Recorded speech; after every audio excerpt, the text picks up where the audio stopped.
बिस्मिल्लाहिर्रहमानिर्रहीम। अस्सलामुअलैकुम वरहमतुल्लाहि वबरकातुहू। कैसी है हमारी यूट्यूब फैमिली? उम्मीद करती हूँ आप सब खैरियत से होंगे। मैं आपकी बायोलॉजी टीचर आज आपको 10th क्लास की बायोलॉजी से स्टार्ट कराऊंगी, जिसमें हम चैप्टर नंबर 1 से स्टार्ट करेंगे, क्योंकि हमने 9th में चैप्टर नंबर 1, 2, 3 9th में चैप्टर कितने थे हमारे? 9 चैप्टर्स थे। तो 9th का ही पार्ट है हमारा 10th, मतलब 9th और 10th एक ही चीज़ है, एक ही बुक है बायोलॉजी की। इसीलिए जो है आगे ही जो 10th की बुक है उसके आगे 10 चैप्टर से ही स्टार्ट किया जाता है। मींस कि अगर 9th का हमारा 9 चैप्टर्स थे तो 9 से आगे 10 चैप्टर आते हैं, तो 10 चैप्टर जो है हमारा 10th क्लास का फर्स्ट चैप्टर कहलाता है। हमारा जो 10th बायोलॉजी का जो फर्स्ट चैप्टर है उसका नाम क्या है? Gases exchange. अब गैसेस एक्सचेंज के बारे में तो आप जानते ही होंगे। गैसेस किसे कहते हैं? मींस के जो गैसेस हम खारिज करते हैं, हम जैसे ह्यूमंस खारिज करते हैं, प्लांट्स करते हैं, ऑल जानदार्स, तमाम लिविंग ऑर्गेनिजम्स क्या करते हैं? गैसेस को एक्सचेंज करते हैं। वो अंदर गैसेस लेके जाते हैं और बाहर खारिज करते हैं। जब वो अंदर गैसेस लेके जाते हैं, अपने अंदर गैसेस लेके जाते हैं, तो वो एज ऑक्सीजन अपने अंदर गैसेस लेके जाते हैं। और वो बाहर क्या प्रोड्यूस करते हैं? वो बाहर जो है वो कार्बन डाइऑक्साइड प्रोड्यूस करते हैं। अब जो है हमने क्या पढ़ना है? हमने गैसेस एक्सचेंज को पढ़ना है। अब सबसे पहले हम प्लांट्स में देखते हैं गैसेस एक्सचेंज। प्लांट्स में जो है वो 2 टाइप्स की गैसेस एक्सचेंज होती हैं। कौन कौन सी? फोटोसिंथेसिस और रेस्पिरेशन। अब फोटोसिंथेसिस में क्या होता है? फोटोसिंथेसिस ऐसे प्रोसेस है जिसके अंदर फोटोसिंथेसिस एक सबसे पहले हम रेस्पिरेशन के बारे में जानते हैं कि रेस्पिरेशन कैसा प्रोसेस है। रेस्पिरेशन एक ऐसा प्रोसेस है कि ऑक्सीजन जो है इसके अंदर जो प्रोड्यूस्ड होती है वो क्या करती है? वो रेस्पिरेशन जो है वो उस ऑक्सीजन को यूज़ करता है। अब ऑक्सीजन कहाँ प्रोड्यूस होती है? ऑक्सीजन जो है हमारे प्लांट्स के अंदर प्रोड्यूस होती है। प्लांट्स ज़्यादा से ज़्यादा ऑक्सीजन प्रोड्यूस करते हैं, और वो ऑक्सीजन हम कौन यूज़ करते हैं? वो हम एनिमल्स यूज़ करते हैं, हम ह्यूमंस और जो और एनिमल्स हैं वो यूज़ करते हैं। तो जो प्लांट्स हैं वो जो रेस्पिरेशन के थ्रू अपनी ऑक्सीजन प्रोड्यूस करते हैं, वो कौन यूज़ करते हैं? वो हम ह्यूमंस यूज़ करते हैं। अब रेस्पिरेशन के अंदर जो है वो ऑक्सीजन जो है वो टूटती है, और वो किसके अंदर टूटती है? वो ग्लूकोज के अंदर टूटती है। और फिर यही जो ऑक्सीजन है वो किसके अंदर कन्वर्ट हो जाती है? वो कार्बन डाइऑक्साइड के अंदर कन्वर्ट हो जाती है। और फिर जो है ये कार्बन डाइऑक्साइड किसके लिए यूज़ होती है? फोटोसिंथेसिस के लिए यूज़ होती है। आपको मैं यहाँ पे बताती हूँ कि जब हमारी ऑक्सीजन, ये हमारी ऑक्सीजन है, ऑक्सीजन कौन यूज़ करता है? रेस्पिरेशन यूज़ करती है, ठीक है। उसके बाद ये रेस्पिरेशन जो है हमारी जो ऑक्सीजन है उसको किसके अंदर तोड़ देता है? ग्लूकोज के अंदर, ठीक है। ये जब ग्लूकोज के अंदर इसको तोड़ता है तो उसके बाद ये वाली जो ग्लूकोज होती है ये किसके अंदर कन्वर्ट हो जाती है? कार्बन डाइऑक्साइड के अंदर कन्वर्ट होती है। और फिर जब ये कार्बन डाइऑक्साइड जो है वो किसके अंदर कन्वर्ट होती है? फोटोसिंथेसिस के अंदर। फिर जो है हमारा फोटोसिंथेसिस का अमल स्टार्ट हो जाता है। समझ आ गई आपको कि प्लांट्स के अंदर हमारी जो गैसेस एक्सचेंज है वो कैसे होती है। उसके बाद हमारा जो गैसेस एक्सचेंज की डेफिनेशन आ जाती है, ये हमारी 9th क्लास के 9 चैप्टर के अंदर पाई जाती है।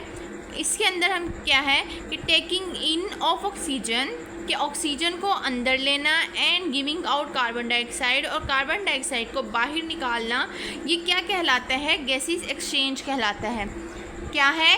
Taking in of oxygen, oxygen को अंदर लेके जाना। तमाम एनिमल्स ऑक्सीजन को अंदर लेके जाते हैं, जैसे कि प्लांट्स भी, हम ह्यूमंस भी, हम और भी तमाम जानदार क्या करते हैं? वो ऑक्सीजन को अपने अंदर लेके जाते हैं और कार्बन डाइऑक्साइड क्या करते हैं? खारिज करते हैं। तो इस अमल को हम क्या कहते हैं? गैसेस एक्सचेंज कहते हैं। गैसेस एक्सचेंज के बारे में हमने पढ़ लिया। अब हम पढ़ेंगे ब्रीथिंग के बारे में। ब्रीथिंग भी गैसेस एक्सचेंज के अंदर ही आता है। ब्रीथिंग क्या होता है? ब्रीथिंग आपने सुना होगा, ब्रीथिंग सांस लेने के अमल को कहते हैं, अमले तनफ्फुस को कहते हैं। अब ब्रीथिंग के अंदर हम क्या करते हैं? सांस अंदर लेके जाते हैं और सांस बाहर निकालते हैं।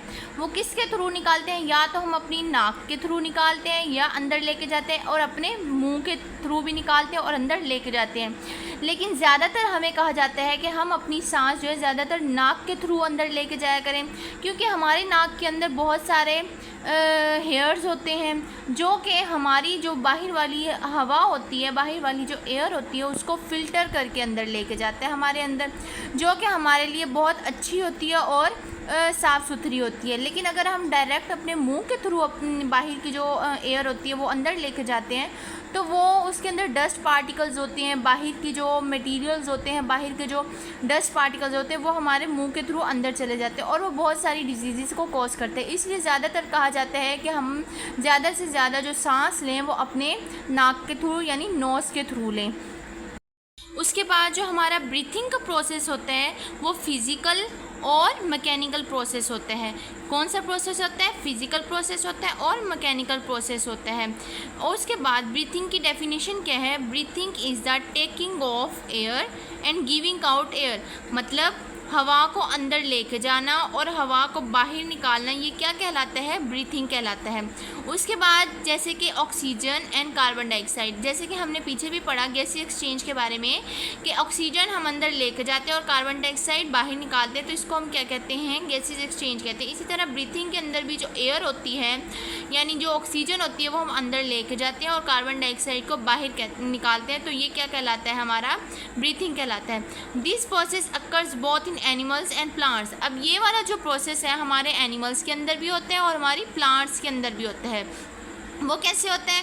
एनिमल्स के अंदर हम एनिमल्स के अंदर भी जो है हम सांस लेने के अमल को ऐसे ही कहते हैं। एनिमल्स के अंदर भी इसी तरह ऑक्सीजन अंदर जाती है और कार्बन डाइऑक्साइड बाहर निकालते हैं एनिमल्स। इसी तरह जो हमारे प्लांट्स हैं वो भी ऑक्सीजन अंदर लेते हैं और कार्बन डाइऑक्साइड बाहर निकालते हैं। जैसे कि हमारे जो प्लांट्स हैं वो रात के टाइम, नाइट में जो है ना, रात के टाइम वो कार्बन डाइऑक्साइड खारिज करते हैं। इसलिए हमें रोका जाता है कि कब रात के टाइम जो है ना दरख्तों के नीचे नहीं जाना चाहिए, क्योंकि उस टाइम जो हमारे होते हैं दरख्त होते हैं या प्लांट्स होते हैं वो कार्बन डाइऑक्साइड खारिज कर रहे होते हैं, कार्बन डाइऑक्साइड जो है वो रिलीज़ कर रहे होते हैं। इसलिए जो है हमें रात के टाइम प्लांट्स के नीचे नहीं जाना चाहिए।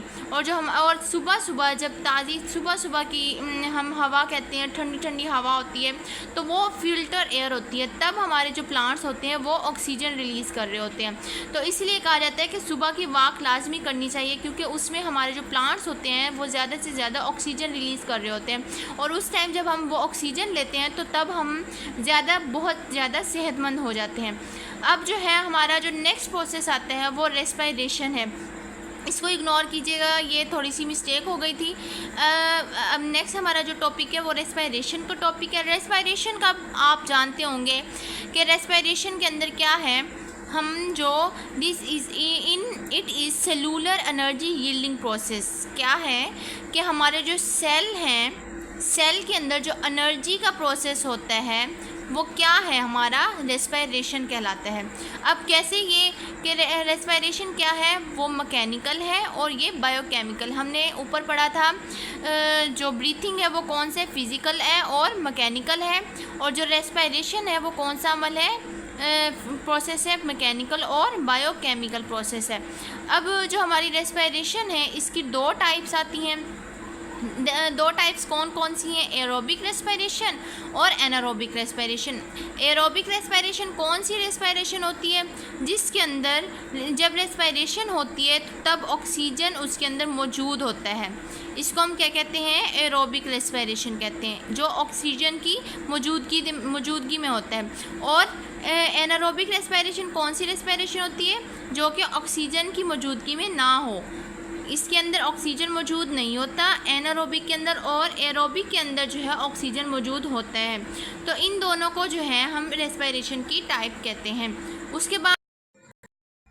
उसके बाद हमारा जो गैसेज एक्सचेंज है वो प्लांट्स के अंदर आ जाता है कि प्लांट्स के अंदर गैसेज एक्सचेंज कैसे होती है। हमने वैसे पीछे तो पढ़ लिया है कि प्लांट्स के अंदर भी गैसेज एक्सचेंज होती है और एनिमल्स के अंदर भी होती है। इसी तरह ब्रीथिंग भी प्लांट्स के अंदर भी होती है और एनिमल्स के अंदर भी होती है, और रेस्पिरेशन भी प्लांट्स के अंदर भी होती है और एनिमल्स के अंदर भी होती है। अब जो है हम ये पढ़ेंगे कि गैसेज एक्सचेंज सिर्फ प्लांट्स के अंदर कैसे होती है। तो उसके अंदर हम ये पढ़ेंगे कि जैसे जो हमारे लीव्स होते हैं और यंग स्टेम्स होते हैं। यंग स्टेम्स कौन से स्टेम्स होते हैं? ऐसे तने जो अभी नए ही फुपड़ रहे हो, मतलब अभी न्यूली ही वो ग्रो कर रहे हो, तो वो कौन से स्टेम्स होते हैं? वो यंग स्टेम्स होते हैं। अब इसके अंदर ये इसका जो प्रोसेस है वो क्या है कि जो स्टोमेटा होता है, स्टोमेटा क्या है? हमारे ऐसे लीफ होता है, ये एक लीफ है, तो लीफ के ऊपर एक छोटे छोटे ऐसे पोर्स होते हैं, वो हमें अपनी आँख से नहीं दिखाई देते, तो वो जो पोर्स होते हैं ना वो स्टोमेटा कहलाते हैं। ये देखो, इसकी जो डेफिनेशन है वो ये है, दीज आर माइक्रोस्कोपिक ओपनिंग मतलब छोटे छोटे से सुराख होते हैं जो कि खुले हुए होते हैं। माइक्रोस्कोपिक इसलिए कहा गया है क्योंकि ये हमें अपनी आँख से दिखाई नहीं देते, ये हमें देखने के लिए, इसको देखने के लिए हमें माइक्रोस्कोप की ज़रूरत पड़ती है। तो क्या कह रहे हैं कि these are microscopic opening present in the epidermal layer of cell के जो एपिडर्मल पार्ट है ना उसके ऊपर ये प्रेजेंट होते हैं, उस लेयर पर ये प्रेजेंट होते हैं। एपिडर्मल सेल कौन सा होता है? जो हमारा ये पत्ते के ऊपर ऐसे एक सेल वाल होती है, उसके नीचे एक एपिडर्मल सेल होता है, उसकी लेयर पे उसके ऊपर जो है ना छोटे छोटे ऐसे पोर्स होते हैं, तो उसको हम क्या कहते हैं? ओपनिंग स्टोमेटा कहते हैं। उसके बाद ये स्टोमेटा जो है वो 2 गार्ड सेल पे मुश्तमिल होता है। किन पे मुश्तमिल होता है? 2 गार्ड सेल्स पे, 2 गार्ड सेल्स पे मुश्तमिल होता है। इसको हम क्या कहते हैं? स्टोमेटा कहते हैं। उसके बाद जो हमारा नेक्स्ट वाला पार्ट आ जाता है वो वुडी स्टेम है। वुडी स्टेम जो कि हमारे लकड़ी वाले जो तने होते हैं, लकड़ी वाले तने, और जिनको हम रूट्स भी कहते हैं। अब जो है ये इसका जो प्रोसेस है वो कौन सा प्रोसेस है? वो लेंटिकल्स का प्रोसेस है। इसके अंदर क्या है? In woody stems and major roots, हमारे जो वुडी स्टेम्स हैं, हमारे जो लकड़ी वाले तने हैं और मेजर रूट्स हैं, तो the entire surface is impervious to water and gases, but there are certain pores that allows gases exchange is called lenticles। ये क्या कहते हैं कि वुडी स्टेम्स के अंदर जो हमारी लकड़ी वाले तने होते हैं और जो हमारी रूट्स होती हैं, हमारी जो जड़ें होती हैं, हेयर्स होती हैं, रूट्स हेयर्स होती हैं, वो क्या करती हैं? हमारे जो हमारा इंटायर सरफेस होता है ना वो क्या करते हैं? वाटर को एब्जॉर्ब करती हैं एंड गैसेस को, वाटर्स को और गैसेस को एब्जॉर्ब करती हैं, लेकिन उसका जो सर्टेन पोर्स होते हैं वो अलाउ करते हैं गैसेस एक्सचेंज को। क्या करते हैं? उसकी जो हमारा जो एक प्लांट है, प्लांट की जो रूट्स होती हैं ना वो करती हैं प्लांट को, पानी को एब्जॉर्ब करती हैं, और जो गैसेस हमारी इन्वायरमेंट से आ रही होती है ना उसको भी एब्जॉर्ब कौन करता है? हमारी रूट्स वाली नीचे जो हेयर वॉल्स होती हैं वो एब्जॉर्ब करती हैं। जब वो उसको एब्जॉर्ब करते हैं ना तो उसका जो इंटायर सरफेस होती है, जो ऊपर वाली सरफेस होती है, ऊपर वाली तह होती है ना, वुडी स्टेम्स होती हैं, जो ऊपर सारा पौधा होता है, जो तना होता है, तो वो क्या करते हैं? वो उस सारे को नीचे वो जड़ के अंदर एब्जॉर्ब हो रहा है, तो वो जो है ऊपर जाके वो सारा पूरे प्लांट के अंदर जो है गैसेस एक्सचेंज हो रही होती है, वो जो बाहर से गैसेस आ रही होती हैं वही एक्सचेंज होके बाहर जाती हैं और फिर वो अंदर आती हैं, फिर बाहर जाती हैं। जैसे आपने देखा होगा लंग्स कैसे पंप करता है, ऐसे पंप करता है, गैस बाहर निकलती है, फिर ऐसे बाहर खोलता है, ऐसे पंप करता है, ऐसे पंप करता है, फिर ऐसे करता है, फिर ऐसे पंप करता है, फिर ऐसे, तो ये ऐसे पंप और फिर खुलना, फिर पंप करना, फिर खुलना, तो ये जो है ना गैसेस एक्सचेंज होती हैं। इसी तरह प्लांट्स के अंदर भी ऐसे ही होता है कि गैसेस एक्सचेंज मतलब एक बार वो बाहर निकल रही है, फिर अंदर आ रही है, फिर बाहर निकल रही है, फिर अंदर आ रही है। जैसे हम सांस लेते हैं तो हमारी सांस बाहर निकलती है, फिर अंदर आती है, फिर बाहर निकलती है, फिर अंदर आती है, इसे हम गैसेस एक्सचेंज कहते हैं। उसके बाद जो हमारी रूट्स फिर आ जाती है, जनरल सरफेस है एरिया का, मतलब हमारा जो नीचे वाला एरिया होता है ना, नीचे वाला सरफेस जो हमारी मिट्टी के अंदर दबा होता है उसको हम रूट्स कहते हैं। और उन पे बहुत सारे जो है ना हेयर्स होते हैं, मतलब आपने देखा होगा कि रूट्स, जब भी आप किसी पौधे की या किसी प्लांट की रूट्स को निकाल के देखेंगे ना तो उन पे हेयर्स, ऐसे हेयर्स से बने होते हैं जो ऐसे बने हुए होते हैं। आप देखो किसी प्लांट को आप ऐसे देखोगे ना तो वो ऐसे होती है। ठीक है। तो यहाँ पे जो है ना ये अंदर दबी हुई होती है हमारी सरफेस के अंदर ना, हमारी मिट्टी के अंदर। ऊपर जब ये जाता है तो ये एक पौधा बन जाता है। यहाँ पे ये सारी उसकी रूट स्टेम्स, ये सब कुछ स्टेम्स वगैरह और फल वगैरह फ्रूट वगैरह आते हैं। उससे जो नीचे ये वाली चीज़ होती है ना, ये इसकी रूट्स होती हैं। ये हेयर्स लाइक होती हैं, हेयर की तरह होती हैं, जो कि अंदर दबी हुई होती है। तो वो ये रूट्स के अंदर रूट हेयर्स भी होती हैं। उसके बाद हमारा नेक्स्ट पार्ट आ जाता है वो एक्वाटिक प्लांट्स का आ जाता है। एक्वाटिक प्लांट्स कौन से प्लांट्स होते हैं? जो कि आबी नबातात। आबी नबातात कौन से होते हैं? आबी मतलब जो पानी के अंदर रहने वाले, और नबातात जो जानदार होते हैं। तो ऐसे प्लांट्स जो कि पानी के अंदर रहते हैं, जो कि समुद्रों के अंदर, नदियों के अंदर, तालाबों के अंदर रहते हैं, तो वो कौन से होते हैं? वो एक्वेटिक प्लांट्स कहलाते हैं। ये क्या करते हैं? ये दे गिव ऑक्सीजन, ये ऑक्सीजन देते हैं, that is present in the water. ये हमें ऑक्सीजन देते हैं और ये किसके अंदर रहते हैं? वाटर्स के अंदर रहते हैं। And gives out carbon dioxide, और ये कार्बन डाइऑक्साइड को गिव आउट करते हैं इन वाटर, और वाटर के अंदर ये कार्बन डाइऑक्साइड को गिव आउट, मतलब ये भी जो है हमारी तरह ऑक्सीजन लेते हैं और कार्बन डाइऑक्साइड को वाटर के अंदर खारिज कर देते हैं। तो इसको भी क्या कहते हैं? एक्वेटिक प्लांट कहते हैं। ये भी हमारी ब्रीथिंग की तरह ही हो गया। जैसे ब्रीथिंग के अंदर हम अपनी ऑक्सीजन अंदर लेके जाते हैं और कार्बन डाइऑक्साइड को खारिज करते हैं, तो ये इसी तरह ये एक्वेटिक प्लांट्स भी क्या करते हैं? ऑक्सीजन को अंदर लेके जाते हैं और कार्बन डाइऑक्साइड को खारिज करते हैं। तो इसे हम क्या कहते हैं? एक्वेटिक प्लांट कहते हैं। आज का हमारा टॉपिक था यहीं तक, ठीक है। नेक्स्ट मिलते हैं हम अपने नेक्स्ट टॉपिक की तरफ, अपने नेक्स्ट लेक्चर की तरफ। हमारा जो टॉपिक था वो आज तक यहाँ तक ख़त्म होता है। आपको इसमें से जो चीज़ समझ ना आए आप मुझे लाजमी कमेंट में पूछिएगा, और मैं जितना हो सकेगा आपको ज़्यादा से ज़्यादा अच्छे तरीके से समझाने की कोशिश करूँगी। Thank you so much. मेरे चैनल को लाइक और सब्सक्राइब लाजमी कर दीजिएगा। Thank you. ओके, अल्लाह हाफिज़।